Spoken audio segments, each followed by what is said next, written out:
আসসালামু আলাইকুম ওয়া রাহমাতুল্লাহ।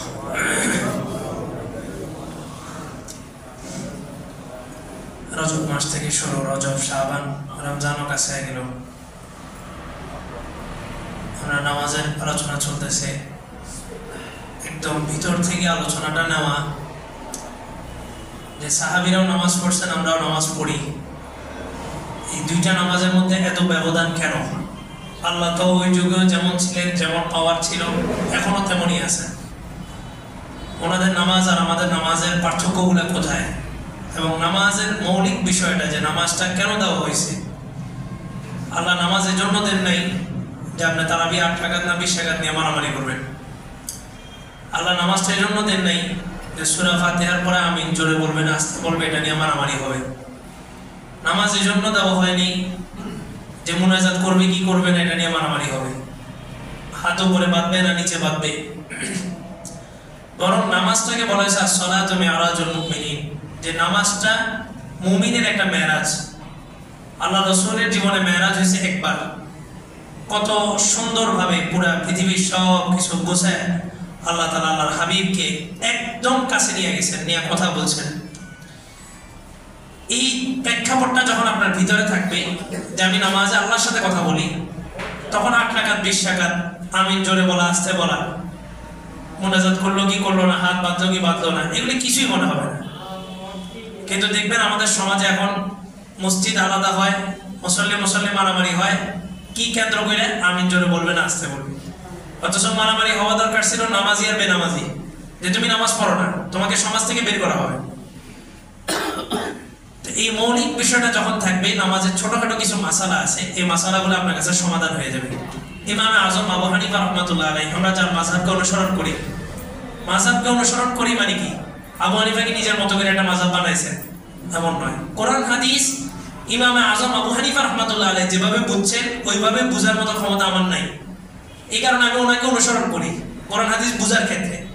ওনার কোনো ধর্ম নাই, ওনার স্বতন্ত্র কোনো মাযহাব নাই। মাযহাব মানে চলার রাস্তা, জাহাবুন থেকে মাযহাব। ইমামে আজম আবু হানিফা রাহমাতুল্লাহ আলাইহি উনি নামাজটাকে এমন ভাবে সাজাইছেন যে এই হানাফি মাযহাবের নামাজটা এমন যে নারী পুরুষের দুইজনের আলাদা করে এমন ভাবে নামাজটাকে সুবিন্যস্ত করছেন যে কেউ এটা যদি গভীরভাবে হাদিসের উপরে পর্যবেক্ষণ করে, সে দেখবে যে আল্লাহর রাসূলের সমস্ত হাদিসের উপরে আমল হয়ে যায়। এই নামাজটা এমন ভাবে সাজানো হয়েছে।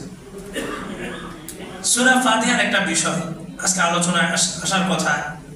সূরা ফাতিহা আমরা পড়বো কি পড়বো না ইমামের পিছনে? আল্লাহ রাসূল সাল্লাল্লাহু আলাইহি ওয়াসাল্লাম একটা হাদিসের মধ্যে বলেন, লা সালাতা ইল্লা বিফাতিহাতিল কিতাব, কোন নামাজই হবে না যে নামাজের মধ্যে সূরা ফাতিহা পড়া হবে না। অর্থাৎ সূরা ফাতিহা যদি না পড়ে তাহলে ওটা নামাজই হবে না। এখন ইমাম নামাজ পড়ে, ইমাম সূরা ফাতিহা পড়ে, পিছনে তো মুসল্লিরা পড়ে না, তাহলে কি মুসল্লিদের নামাজ হচ্ছে না? এরকম কিছু প্রশ্ন যখন আপনার সামনে আসবে, আপনি কি করবেন? এবং আল্লাহ তাআলা এক জায়গায় বলছেন, ওয়াইদা কুরিয়াল কুরআন ফাসতামিউ লাহু ওয়া আনসিতু লাআল্লাকুম তুরহামুন, কোরআন যখন পড়া হয় চুপচাপ শোনো। বসুন্ধরা, ঢাকার রিভার ভিউ একটা বড় ইফতার সেন্টার, ওইখানে একবার ফজরের পরে এরকম সবাই কোরআন শরীফ পড়তেছে, সবাই সূরা ইয়াসিন পড়তেছে, সবাই সবার মতো করে, কেউ কারোটা শুনতেছে না। মানে 10-20, ওখানে প্রায় 150 লোক ছিল, 150 লোক সবাই একসাথে সূরা ফাতিহা পড়তেছে।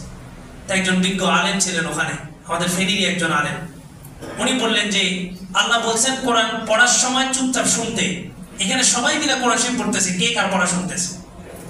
তখন ওই জায়গার একটা বাংলাদেশের উল্লেখযোগ্য একটা ইফতার বোর্ড, বসুন্ধরা রিভার ভিউ যে মাদ্রাসাটা, উনি বললেন যে মুফতি শফি সাহেব রাহমাতুল্লাহ আলাইহি ওনার কিতাবের মধ্যে লিখছে। তখন ওই ফেনীর আলেমের এক বক্তব্য, উনি বললেন যে মুফতি শফি সাহেব না, আবু হানিফাও কি বলছে এটা দেখার বিষয় না। যেখানে কোরআন স্পষ্ট, ওখানে আর মাযহাবের কোনো প্রয়োজন নেই। কোরআন যেখানে স্পষ্ট থাকবে সেখানে হাদিসেরও প্রয়োজন নেই। কোরআন বলছে সুদ হারাম, সেখানে হাদিসে খোঁজার দরকার নেই যে সুদ হারাম আছে না নেই। হ্যাঁ, কোরআনের একটা আয়াত বোঝা যাচ্ছে না, সেখানে আপনি হাদিসে যান। হাদিস একটা বোঝা যাচ্ছে না, সেখানে মাযহাবের ইমামদের মত দেখেন। কিন্তু যেখানে কোরআন স্পষ্ট, ওখানে মাযহাব, ওই শফি সাহেব, অমুক সাহেব এগুলো কোন কিতাবে আসছে না আসছে এগুলো দেখার বিষয় না। কোরআন যেখানে স্পষ্ট, তাহলে কোরআন বলতেছে যখন কোরআন তেলাওয়াত করা হয় তখন তুমি চুপচাপ থাকো। তাহলে ইমাম কোরআন তেলাওয়াত করতেছে মানে কি? ইমাম কার সাথে কথা বলতেছে? আল্লাহর সাথে কথা বলতেছে।